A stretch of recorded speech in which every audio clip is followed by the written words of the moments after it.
Колешке, останавте во историјата и заслужувате таму да бидете.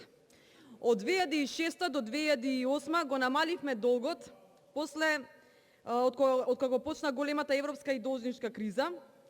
Задолжување да, ама со 3 почнати автопати, 300 автобуси во ЈСП, нови возови, 140 амбулантни возила и многу капитални инвестиции.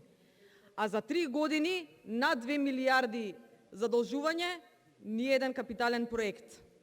Јас за ставките во образованието ги набројав, еве ќе набројам пример само што е најголемо вакво отстапување, фонд за грижа и надградба за талентирани ученици 95%. 64% кажав дека немате проекти во средното образование затоа што претходната влада на ВМРО ДПМН сите ги направи. Нема економија бидејќи има рецесија, а нема ниту енергетика, не зборувајте на било која тема, губите затоа што ги пресушивте сите езера во Македонија. Благодарам.